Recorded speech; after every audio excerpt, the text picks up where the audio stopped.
Saludos cordiales a los alumnos de la carrera de Psicología de la Facultad de Filosofía.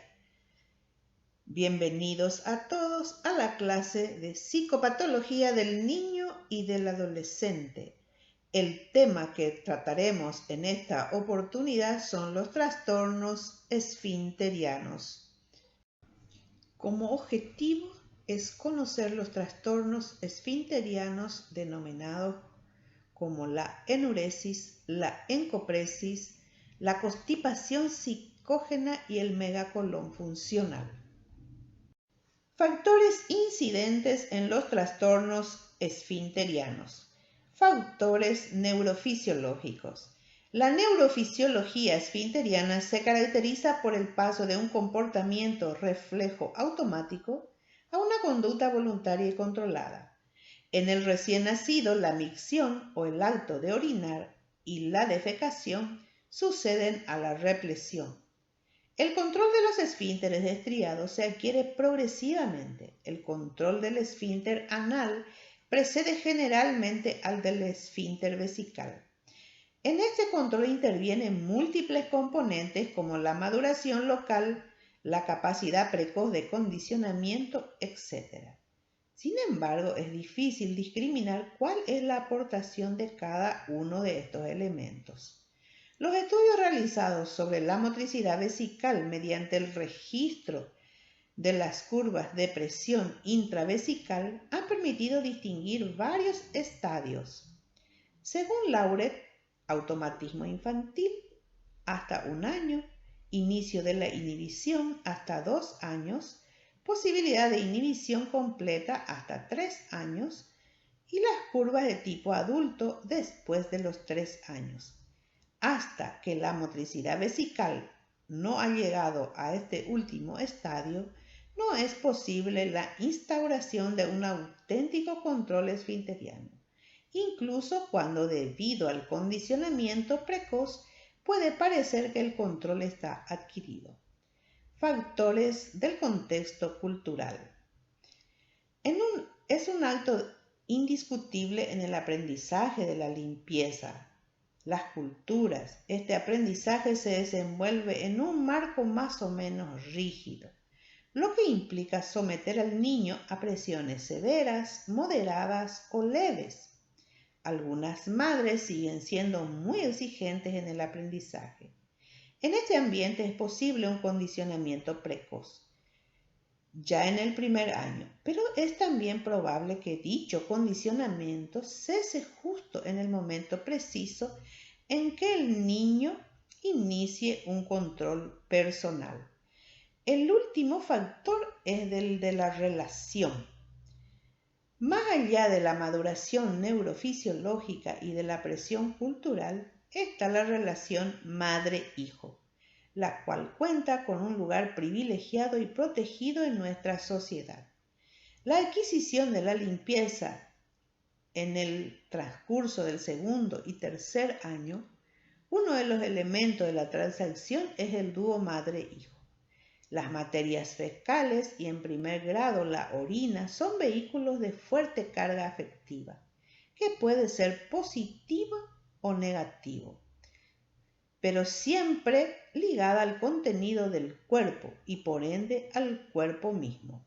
La adquisición del control esfinteriano se realiza después del placer experimentado con la expulsión, más tarde con la retención y luego con el dualismo retención-expulsión. El nuevo dominio sobre el cuerpo proporciona al niño un gran placer reforzado por la satisfacción materna.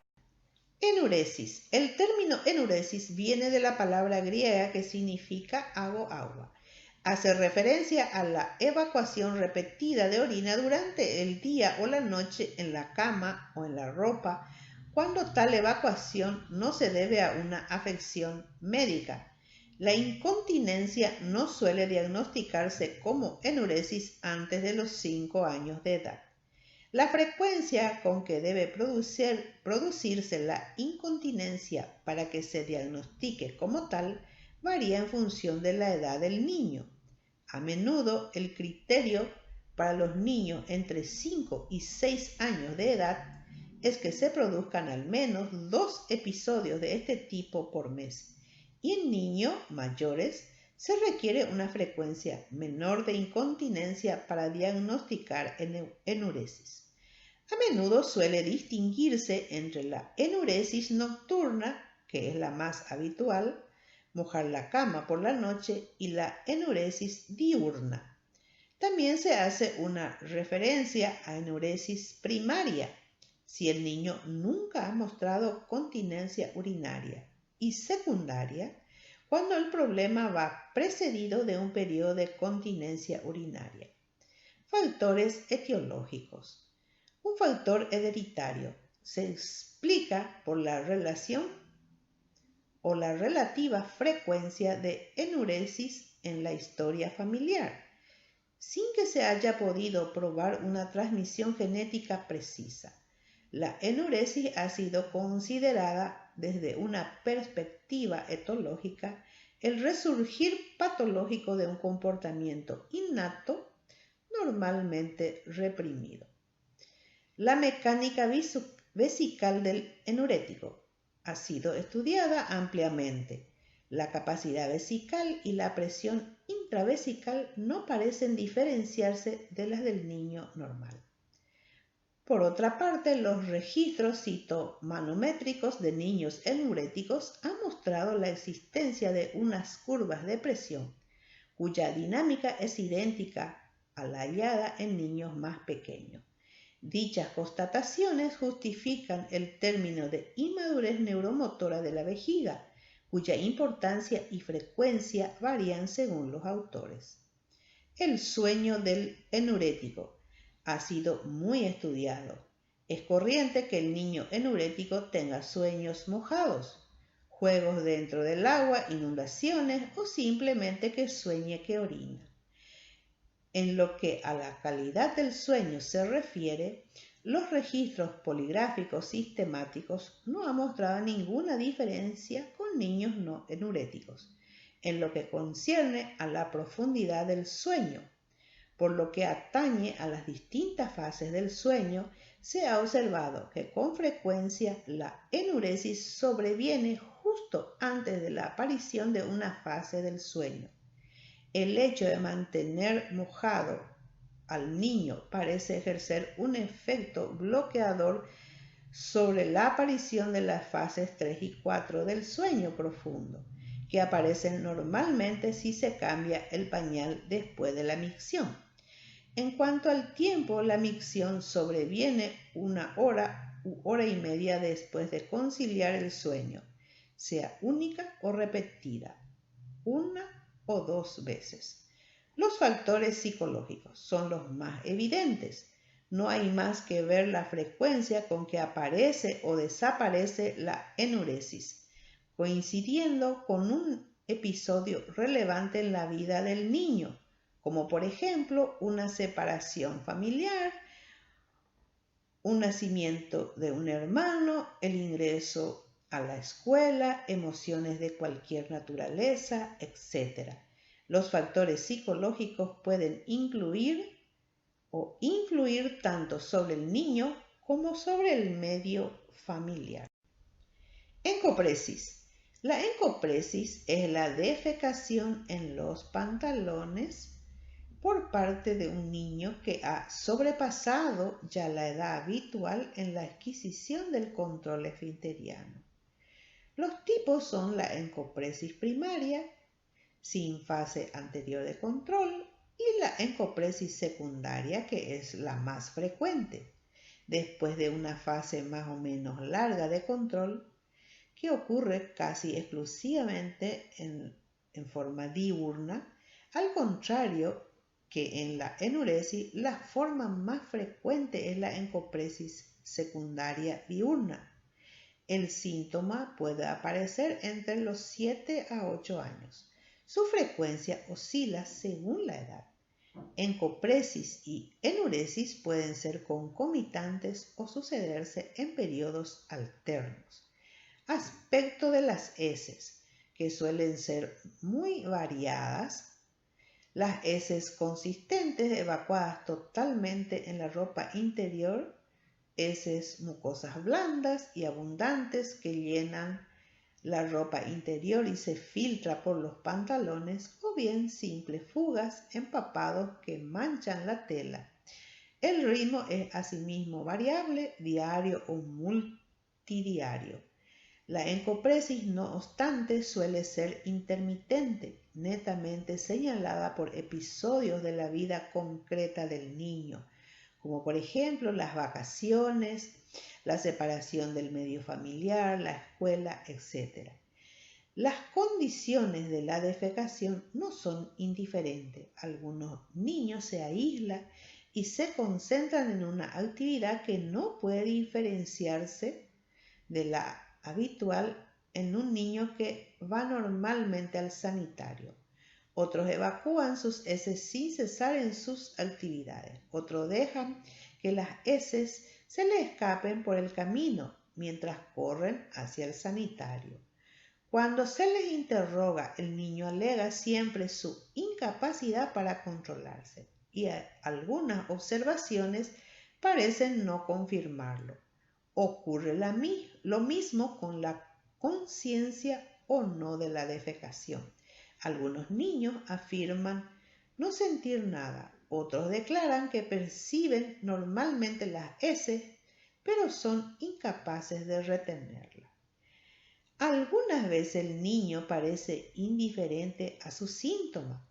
Únicamente el olor molesto para su entorno revela su existencia. Frecuentemente desarrolla conductas de disimulo y de acumulación, calzoncillos escondidos o guardados en un cajón debajo del mueble, etc. Lo más corriente es que el niño guarde a la vez el calzoncillo y las materias fecales. Muy raramente intenta disimular su encopresis lavando la prenda. Es frecuente que estos comportamientos vayan acompañados por un sentimiento de vergüenza e intenta ocultarlos a otras personas, excepto a la madre. Más raramente hallamos el niño provocador que exhibe ropa sucia, indiferente a reproches y regaños. Constipación psicógena y megacolón funcional.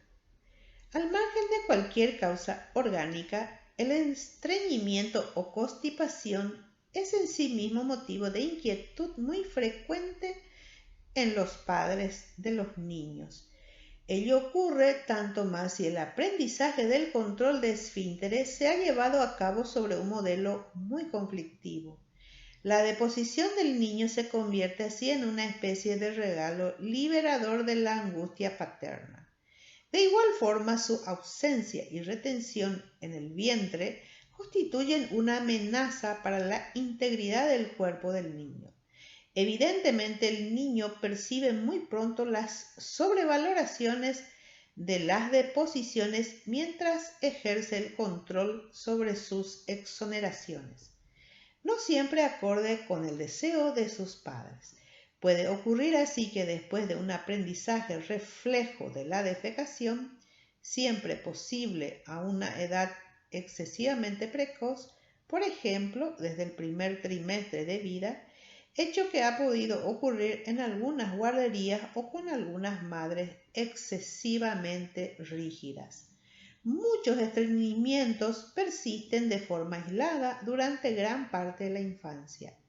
En otros casos, la sintomatología se enriquece con una encopresis, habitualmente transitoria. El cuadro más complicado es el llamado megacolón funcional.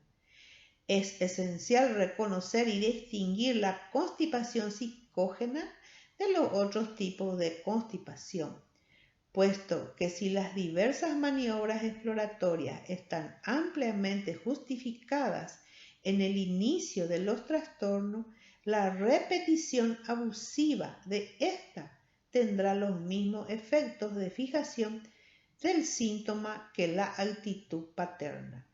En el plano psicopatológico, parece ser que esta disfunción fisiológica se halla en un principio al servicio de la sobrevaloración casi perversa de la función. El control así adquirido sobre el objeto interno permite en un primer tiempo evitar la angustia de la pérdida. En un segundo tiempo se produce la erotización secundaria de la contracción esfinteriana y de la excitación mucosa propia de este funcionamiento inverso, que se ha podido comparar con la excitación masturbatoria. Conclusión. En el ámbito clínico, numerosos son los casos de trastornos esfinterianos que se presentan actualmente. ¿Conoces alguno de estos casos en tu entorno? ¿Cuál de ellos te llama más la atención y por qué? Este material está fundamentado en el libro de Marcelli y Ajuria Guerra. Muchas gracias a todos y éxito.